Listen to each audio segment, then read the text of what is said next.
ready? Get that foot tapping. Are you ready? Start dancing.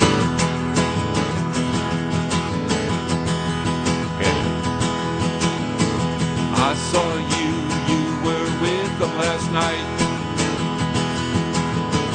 I saw you were with them last night. Don't burn the bridge, burn the paper. Yeah, that's Don't Burn the Bridge, Burn the Paper by Engaging Time, coming to you a venue near you. Engaging Time, Sean, is actually going to be performing at my church, Holy Cross Lutheran Church, this Sunday for a special event going on. One of our pastors is being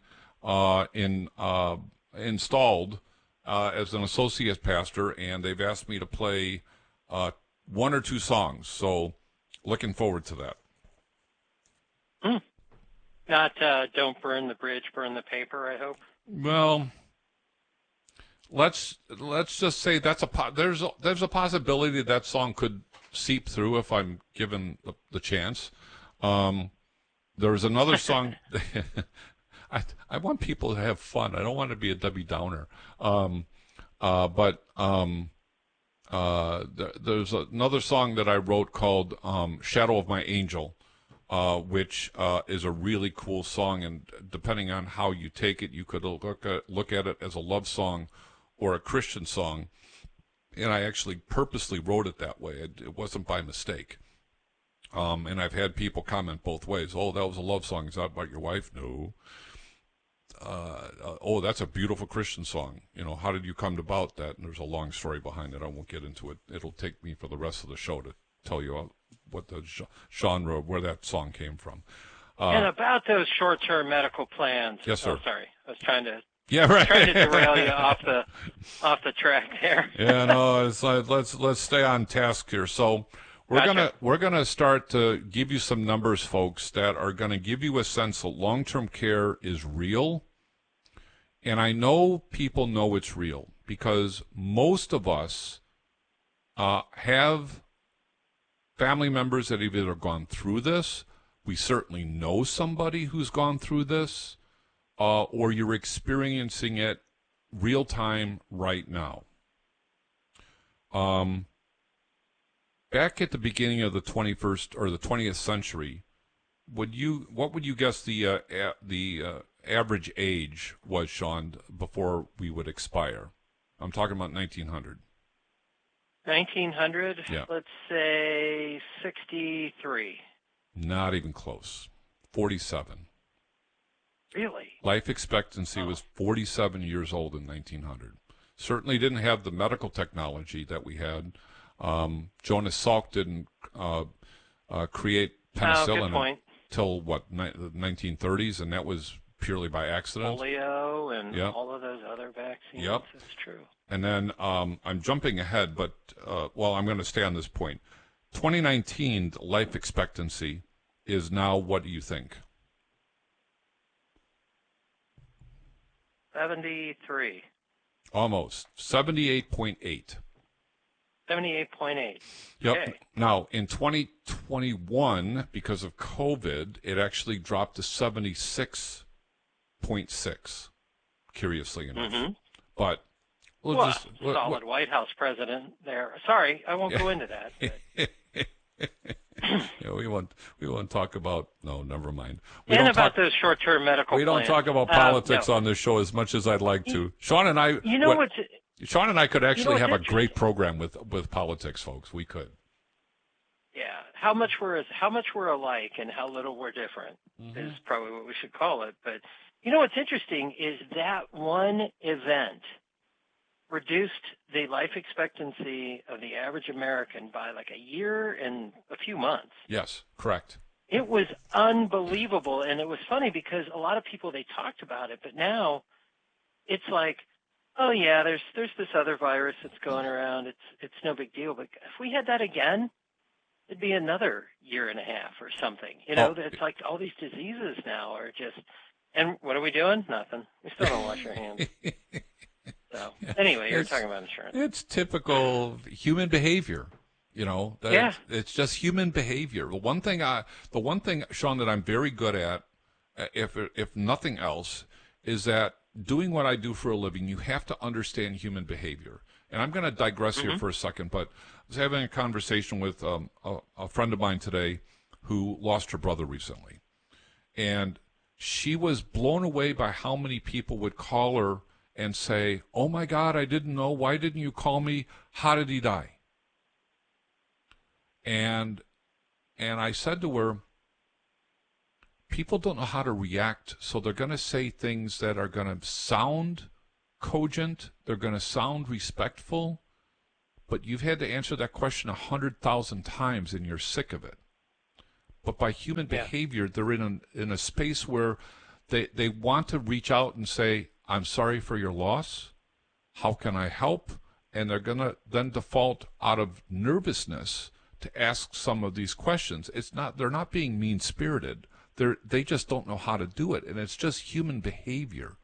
When you're faced with a stressful situation that you're a third party to, that you're not part of, and you don't know how to do something, you're gonna say something that you don't mean to be mean-spirited or off kilter, or I didn't mean to say it that way, because the nerves take over, and you think you're going to ask something the right way, and it turns out to be, "Oh my God, why did you say that?" So it just human behavior. They never prepare you, do they? No. Do they? And like when you go to a funeral and you go to a funeral home and especially with a wake and viewings and all that, it's like everything in your life has prepared you for almost every situation up until that moment. And then, like you said, I didn't know they were sick. Last time I talked to them, and it's like, compound their pain, why don't you? And it's like you just don't know how to communicate that you feel really bad. Yeah. And you wish you could have done more, but you didn't know. Yeah. Yeah, and it's not they're not trying to be mean or anything, although it's just nervous human behavior. How do we deal with this? Kind of unrelated, but the same kind of thing. When we get closer to Medicare, how many people have talked to you between age 60 and 65 about Medicare? Probably the answer is 0. Right? You know what? In my family, I am the youngest by 8 years. So I have folks that are getting into that discussion. And you see, well, what did you do? Oh, I talked to a guy. Or, your cousin does this. And I'm like, I got a guy that does a radio show on this and what to look for. But nobody wants to talk about it. Why? Because we're admitting we're getting older. Yeah, that's spot on, Sean. We're admitting our mortality, and we don't want to do it. So what do? We avoid the obvious. Same reason why we don't do powers of attorney. Same reasons why we don't get a will done or a trust done or do business succession planning, because that's for somebody else to worry about. Until ... So, speaking of the dots, and in concert with what we're talking about with regard to COVID and stuff like that, in 1918, the Spanish flu took over the United States and maybe the world, and at least in America, killed 675,000 people. Fast forward to 2019 through 2021, 1.2 million people died, Sean, from COVID or COVID-related issues. 1.2 million. The commentary in the article that I was reading said that was more than all the wars combined that the Americans died in. Yeah, it is, actually. It was like 568,000 in the Civil War. 50,000 in Vietnam. Yeah, like was it like in the 50s to 60s in Korea, World War II and World War I. Yeah, I never thought of that before. Yeah. More people died from COVID in a 2-year span than all the wars, folks, combined in the United States of America. Combined. From the the Independence Wars to 1812 to the Civil War, World War I, World War II, the Korean War, Vietnam, Afghanistan, Iraq, the whole 9 yards. It's a daunting number. So let's talk about the statistics to show the aging population. This is the average number of beds in a nursing home or skilled nursing facility. And for the record, nursing home and skilled nursing facility, ostensibly, folks, are the same thing. They do the same things, generally speaking. In 1973, Sean, companies that were doing that kind of work in the skilled nursing or nursing home area with less than 50 beds represented 40% of the facilities offering those kinds of services. In 1973, that 40% were 50 beds and less. For the number of beds between 50 and 99, there were 35% of these facilities around, and for beds with 100 to 200, there were 20% of the organizations that offered that many beds in a facility. Fast forward to 2014. Would you think the number of beds, the less than 50 beds, increased or decreased, Sean?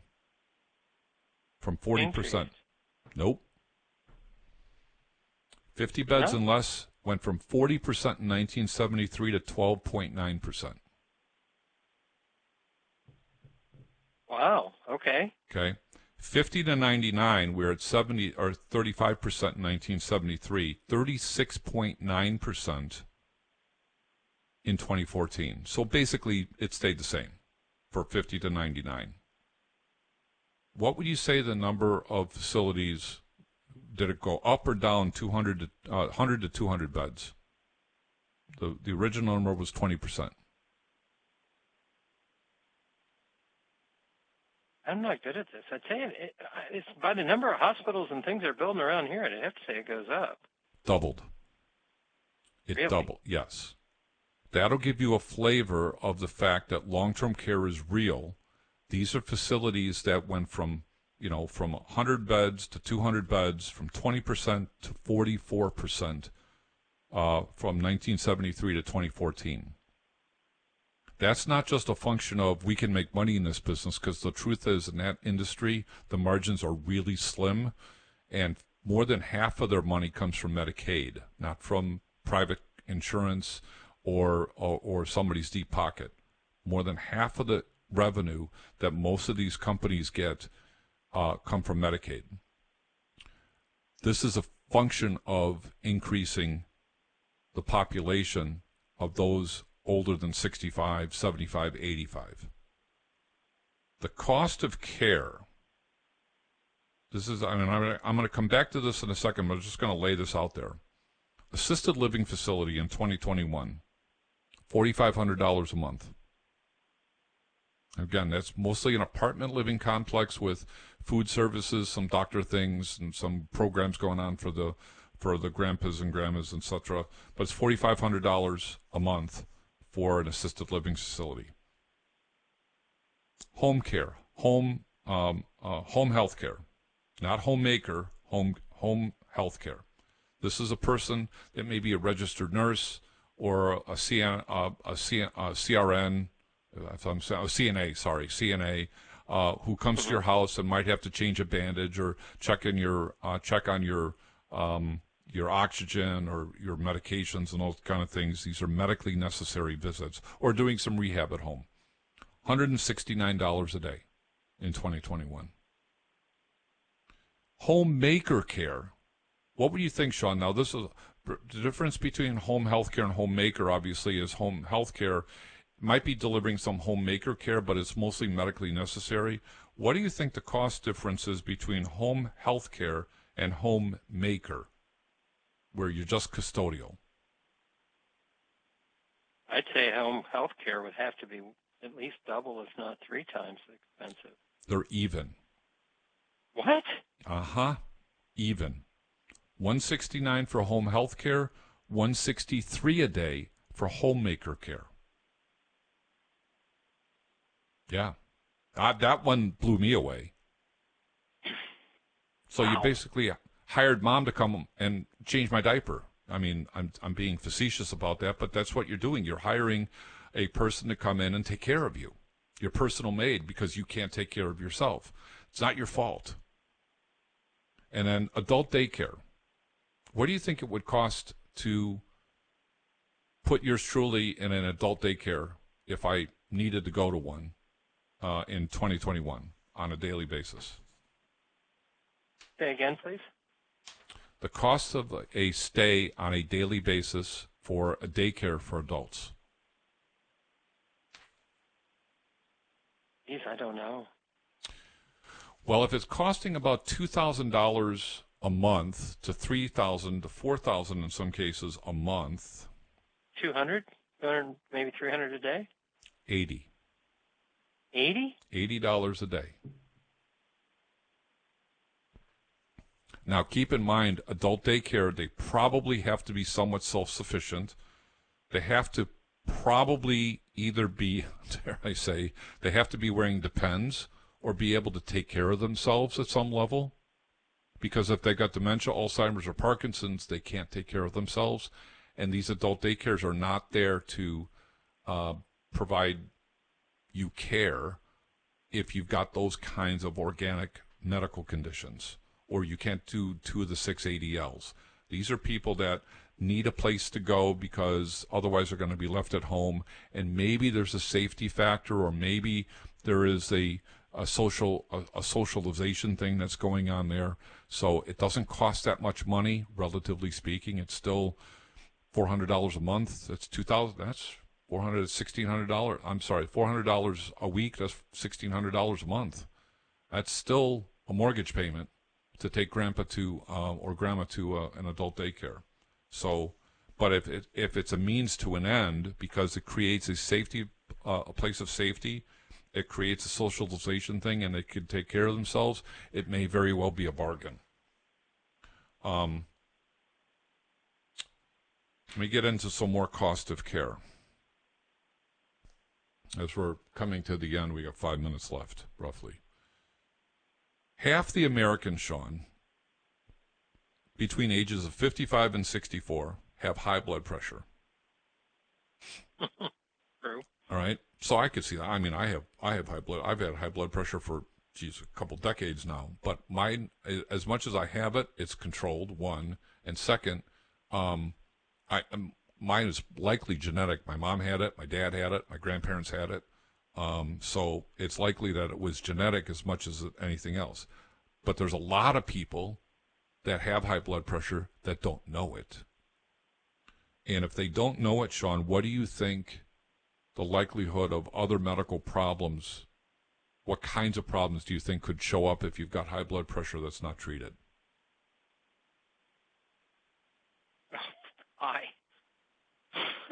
It affects everything. Yeah. I know that because I have other things that I'm dealing with. And, well, if you could get your weight down, your blood pressure would come down, and that'd sure be good on your pinky finger. Oh, I'm being exaggerating, but it's always connected. Yep.